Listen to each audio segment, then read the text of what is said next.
everyone, this is Jacqui Coopers from JCooperTravels, and I am here today with Dr. Brown. This is part of our continuing conversations on how to keep healthy, well, as you enjoy your staycation or as you travel or just kind of be in your own space, however you are today.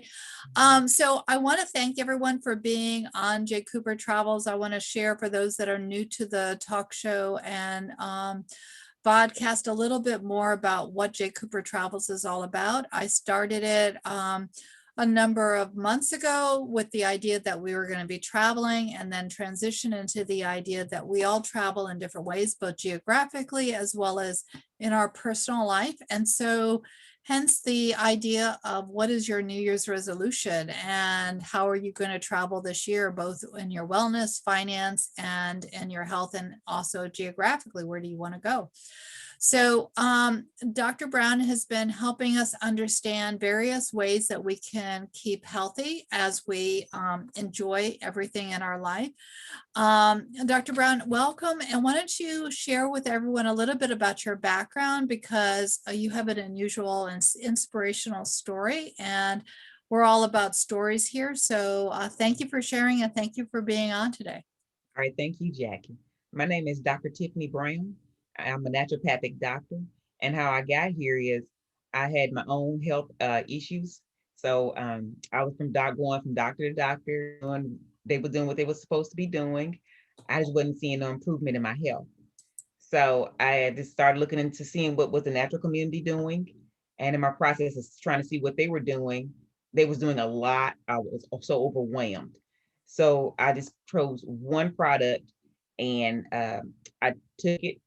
I saw results, but I knew I didn't fix my situation. So I was looking for other naturopathic doctors in my area, herbalists, or anybody who knew about natural remedies, and there was no one.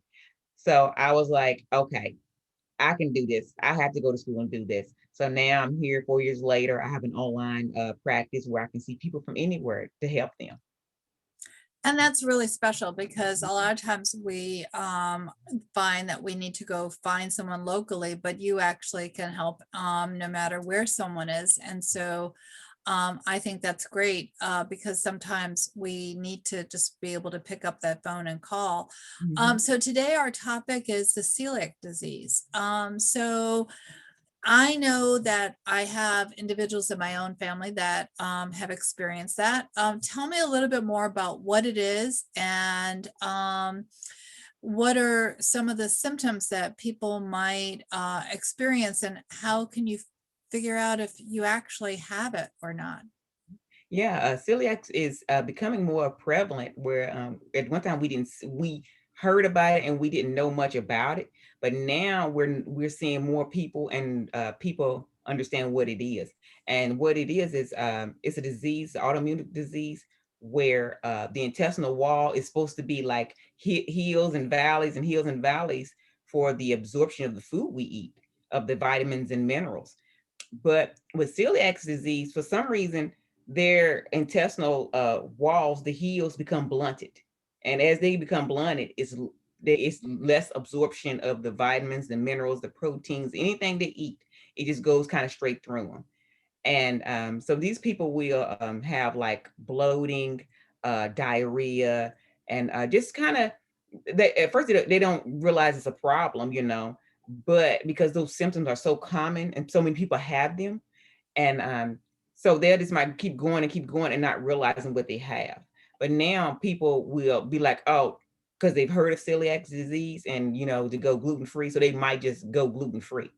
And so these people can who might have think they have celiac, or even just have the problem of the foul smelling bowel movements, if they have fat when they go use the bathroom, and if they got fat in their stool, if they notice any of those symptoms, maybe they'll go see a doctor, and they can actually do a blood test.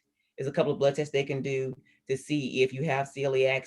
If you have somebody in your family that has it, that might be maybe another way they might have celiacs. It's just, they just have to go and be checked out. And sometimes you can even do like a gastric scope. That's the last option they want to do. to see if they have celiacs. So, how do you treat celiac disease? So the only treatment that like everybody does is go gluten free, and gluten is in a lot of things like your wheat, your barley, your rye, your millet, the buckwheat, and like the malt, the beers and stuff. And it's in the processed foods. It's in like a lot of your sauces. So they have to, people who's diagnosed celiacs or not even diagnosed, maybe they're not diagnosed, but they might be having the same symptoms. They have to go completely gluten free. They have to avoid the gluten at all costs in order for those symptoms to heal. Because then once you go gluten free, the body will heal itself, and they eventually feel better. And like if they catch it early, within maybe a month or two, they'll feel better. If they've been dealing with it for longer, you might have to go more months out before you see to see if you see complete healing. So, lactose-free diet, gluten-free, all of those, that would be kind of hard, I guess, but luckily these days, there's more foods and there's more options that we have. That's good. So, what about, how does that affect travel? If you have celiac disease? I know, being on the travel space, that's something that I always think about. Yeah. Going overseas and things like that. How would that be affected? Yeah, they just if you go overseas, just make sure you when you're looking at the menu, just make sure you ordering stuff that's gluten free, or you can ask them, and they'll guide you to the options, and usually there's really good options, and usually sometimes when people travel overseas, because the wheat is different there, they might not have any problems. So yeah, and, so yeah, I wouldn't try it, but I heard people who said that they don't have, like, they can go overseas and eat bread from other countries and don't have the problems of gluten. Is that because of how it's processed, or because of how the wheat is farmed? I think it's probably both. Probably Okay. both. Yeah, yeah. Well, I know I can see that there's a lot of information that you've sent over to me about celiac disease. I know that we're going to definitely have an ongoing blog post for those that are interested. So that way you can actually read a lot of the information that Dr. Brown has shared.